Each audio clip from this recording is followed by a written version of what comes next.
Now, to you, our other participants, we would like to open the stage for you for questions. So, anyone brave enough to start? Yes, please. I cannot read your name tag because I'm not wearing my glasses. Please.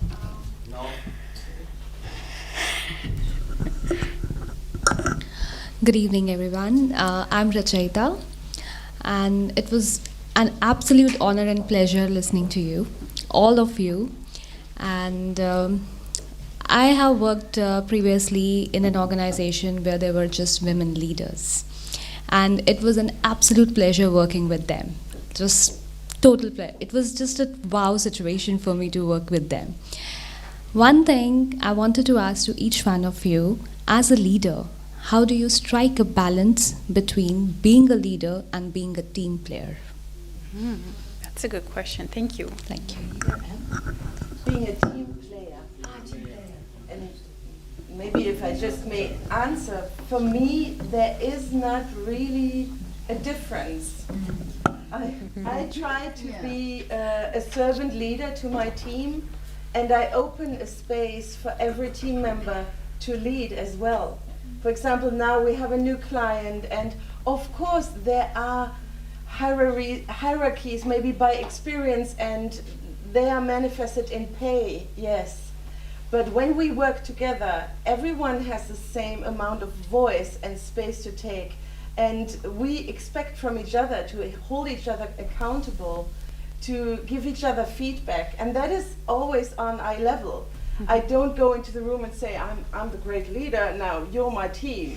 No, it's really, we sit down together and say, okay, what ideas do we have in this space for our client? And this is how I see other leaders around me also acting. And then, of course, if they're saying, okay, Katrin, you have experience in this context, can you share? I will share, but it's still very collaborative and co-creative. So it's not top-down that wins the game, from my experience. Thank you.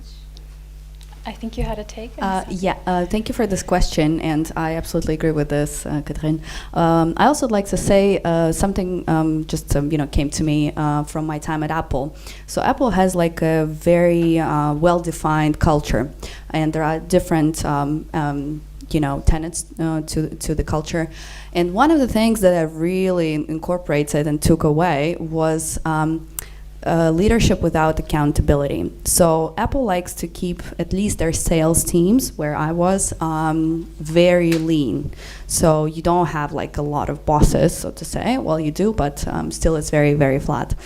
And oftentimes you need to really take leadership about over one project and like pitch it to everyone and get everyone's buy-in.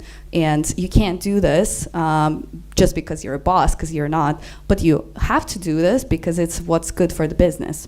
So I agree with Katrin. I don't think there is a difference between a team player and a leader. And actually, it's really good when everyone feels confident enough to do this.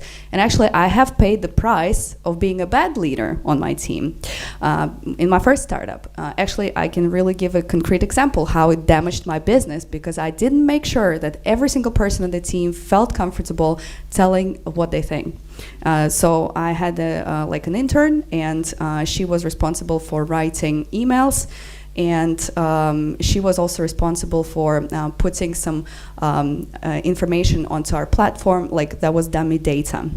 And someone made the mistake in the dummy data. It was still before Gen AI, so we didn't have like Gen AI filling in all the different information so that it looks real. And someone just copied the same address. And we were a platform for renting, a place to live with an older person. So how can it be that we had like 7 or 10 apartments in one address?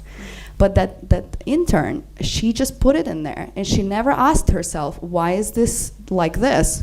Maybe there is a problem. Maybe there is, a mistake. And I think that was my mistake as a leader, because I didn't create an environment for her to feel comfortable to come to me and say, hey, Anastasia, by the way, we have like one address.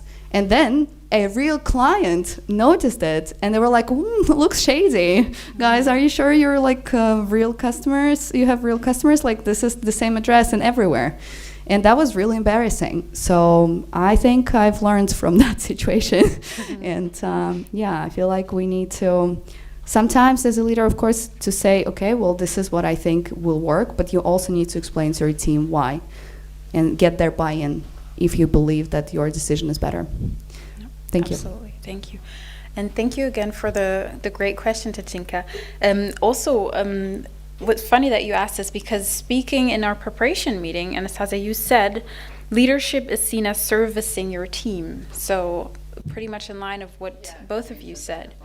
And also about what I talked about earlier, future-ready businesses having the focus on servicing and meeting needs of their people. So you obviously need to know the people's needs. You need to know your people. And that happens on an eye-to-eye, on the same level as you mentioned. Yeah, thank you. Anyone else a take on that? Would you like to add?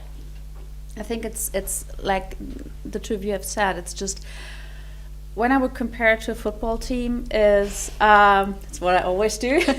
Is sometimes I'm on the field with everybody else. Then I'm not even the captain. Then we all have to run. But sometimes I'm the coach, and sometimes I'm the one who's just making sure that everybody is ready to perform at their best. That's when I'm just servicing them. I think it's just like really switching the roles from being at the sideline, cheering from my team, being in the team and running with them, and just like being in the background and making sure they're fine. No, beautiful. That reminds me of what Nelson Mandela said. He said that a great leader leads from the front line in unstable situations and from the back line in times of victory. So, as you said, switching the roles. Oh, sorry, these microphones are suffering under me here. So really taking the different roles on whatever the team needs. I really like that. Thank you very much. Thank you for your question. I think we have time for one or two final questions. Anyone else? If there's, yes, please. I think the mic is on its way to you. Thank you for the mic. Okay. Hi everyone. My name is Kande. I came from Chad, which is a country in Africa, and I think most of you don't know Chad. Chad is near from Cameroon, and I am a manager of some artists. I also have a festival that's named Festival New School Power, that give the power to the young artists in Chad. I especially came here because I saw this forum on internet, and I told to myself, I will do my best, I will do everything to be here. Wow. In my Can we give country an applause is, for you? Thank you very much. Thank you in for my being country, it's so difficult to have like money to pay to come to a local forum. So I just want you to know how much it was difficult to come from Chad to Germany here to pay, to have the access. I also want to thank all the partners. I was hearing about Netflix, Nike, TEAMSPORTS.AI, and my really question is how it's possible for me, for example, as a manager, to have the path of the possibility to have all the music of my artists to be present in the big spots like campaign and Netflix and etc. And I really hope to have some contact after that to have the way to have my music be on the big platform. Thank you very much. Wow, thank you very much for that question. Who wants to go first? I can maybe take that. Well, thank you so much, first of all, for coming here. Wow, that's impressive. It's really cool. And I think that perseverance and determination, that is something that will definitely help you on your path. I also would like to say it's great that you are asking this question in public. And I think that is definitely something that you should continue doing, because you never know. An opportunity can come really, really unexpectedly. What we just said about Netflix was a little bit of a joke, really, but we don't have, at least to my knowledge, I don't have contacts with Netflix. But I know that you could go onto their website and upload a video for that is up to 3 minutes long and give basically your idea to them. So I think that could be a way, but I also know that your best bet would be something that Milada has been telling me today, is building a network. So what you want to do, coming to an event like this is good, but probably something that is more focused on, TV network or musical networks, that would be better, because then you will have more people. And just don't give up and just talk and talk and talk, and at some point you will find the right person. But I'm afraid I'm not that right person. But I will do my best if I find someone on my quest. Let's connect, and I'll try to help as much as I can, if I can. Thank you. Can you remind me of your name, please? Kandi. Yeah, so again, thank you very much for asking the question. I don't know if I am the right person to answer you this question, but I do know that maybe, as Milada said, opening your network, that is definitely a safe bet. And I do know someone who does the work that you do in Chad here in Germany. So maybe that would be an interesting contact to ask questions, or maybe, how long are you staying? 3 days again. 3 days. Okay, so maybe I'll just pass you the contact and you do whatever you want with it. Maybe that's yeah. Great. Or anyone in the audience, any take on that? Anyone can help Kandi, just go there. Maybe you know someone who knows someone, or can give him an idea, even just the idea. So I think I saw one last question. Yes. My name is Mohammed Shayan Khan. I am a former Merck employee, and I was working as an associate manager supply chain there.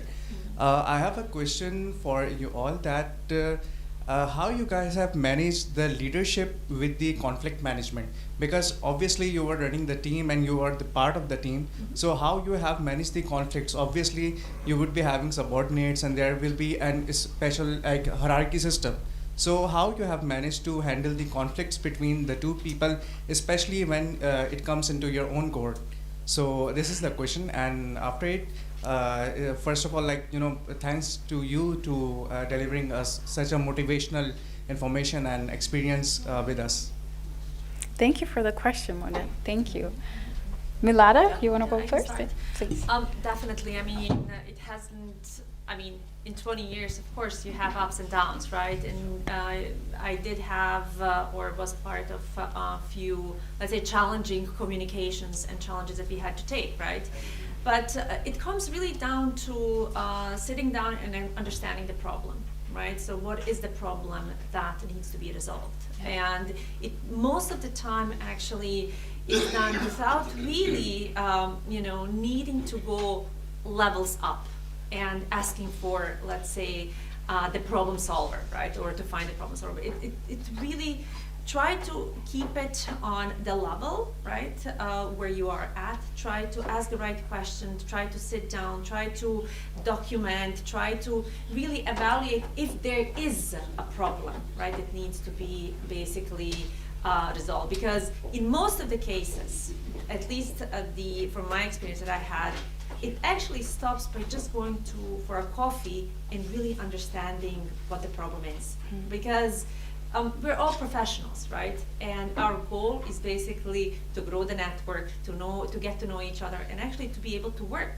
Of course, you would come across people that are motivational, people that are discouraging you, but at the end, it really comes down to communication. Yeah. I agree, if I may, that in most cases conflicts, they just appear to be on a factual level. They just appear to be about a thing, something. And when you look closer and open a space, invite people, conflict parties into that space, and really try to understand what is the matter, then it appears that it is on a relationship level most of the time. Because as human beings, we all have the same needs, exactly the same needs. I mean, on the basic level, like food, water, sleep, on higher levels, relation, whatever. but we have different strategies of reaching these needs, of fulfilling these needs. And it's when these strategies, they don't match, they get into conflict, that we get into disarray, and our system is, maybe we have a high energy level and anger appears and stuff like that. And you can solve it through communication, like you said, and sometimes it needs someone who's a bit schooled, maybe as a coach, to foster that communication. Because sometimes you're so blind by hurt, because you feel anger and hurt, because your needs have not been met. So yes, there is always conflict where people, humans, are working or living together. And I feel that when we get to the point where we realize, it's not that I hate you or that you took my thing, whatever, but it's really about I have a need that wasn't met, and you have a need that maybe isn't met, and we can communicate about that. Then we can again shake hands and say, okay, working together is possible again. Yeah. I remember during COVID, I had a team of 18 people, cross-functional, and it was just like, okay, first we're all in this shit together, we need to get through, but after a couple of weeks, when it continued and continued, and you didn't know for how long, it's just like the team was in a horrible mood. And so I always was just like every day I was calling everyone, and then I had a call with all of them together, and I was just pointing out the point of view on COVID for everyone, because just we had the salespeople that were totally bored because there was no sales business to do, but they were just like completely lonely at home, and they felt like that they're useless. And there were the moms struggling because they had the kids at home all the time and they didn't know how to work. And so it's like, okay, no, but they are working at night then. We will or just work less. It's a special situation. We had the supply chain people that were a little overworked at the time because they had to fix everything. And that's exactly as you said. I brought them all to the table, and first I did the introduction. I was just like introducing everybody on the team again to everyone with a specific issue they had. So we learned that COVID was horrible for all of us. Everybody had a different view on it, but for everyone it was not good, and we were all suffering. And so after that it was just like, oh yeah, yes, it's not nice, there is no winner, so let's just make the best out of it, and from now on we need to go. Thank you. I would say something that is probably clear, but it has bitten me in my butt many times. Do not let the conflict stir. So I've done it a few times. Then I learned, okay, I should never do this again. And then I did it again, and that was a devastating thing for me. So what I'm talking about is, I've always been envious of people that are likable, because I think I have a strong personality, and some people either like me very much and others really hate me. So I just accept this and I kind of live with this. But there are some people that are mild-mannered, likable. People are always, nice with them. And those people used to tell me the thing, okay, well, you need to build a network. When you, so I had a lot of mentors when I was at Apple, and they were like, you need to make everyone like you. And I was like, okay, I'm on a mission. I'm going to make everyone like me. And then obviously it's not working. I mean, I was always, open and trying to connect with everyone, but it just doesn't work. People don't like you, and sometimes it's okay, and it's okay. But I remember one situation that taught me, okay, you need to really address a conflict straight away if it happens. It was we were in a meeting. It was before Corona, so everything was in person, and I just said something that didn't go the way that the person. So what you said, Katrin, about the needs. So the needs that we have, that person didn't feel like I was respecting them, I guess. And they obviously, we all have the need to respect, to be respected. And that person just really started shouting in the meeting. And I was like, what is going on? So I just ignored it. And then their boss was in the meeting too, and they talked to this person. And then, we never talked again. And that was not good. And then when I had my own company, my first startup, I had to fire one person because of an interpersonal conflict with another person, and they said something that was not to be forgiven. But since then, we talked many times with the person I had fired, and now we're kind of friends. We don't meet every day, but we can talk. And he apologized for doing this, and I also apologized because I learned what my actions brought, like how they brought about this whole situation. So I guess as a leader, you need to also, or for me, I need to take responsibility for the things that I didn't do right that led, to this situation. But what I did learn, and something that happened to me last year, where I didn't tell the person that his jokes were bothering me, it ended up in not only changing my career path, but also changing my life in maybe not in a good way, but I hope in a good way. But still, it was really traumatizing because I was like waiting and not saying anything for 8 months to a person, and then I just burst. And then I said everything I thought, and that wasn't good. So again, when you think it's a reasonable conversation, it's really not a reasonable conversation, because we are emotional beings, and not only women that some might think, but also men. And also non-binary people. We're all emotional beings that sometimes think, and the conflicts are always about some kind of emotion that you make another person feel. And you may not be aware of this, you may be aware of this, and if you are, just don't let it stir. Thank you.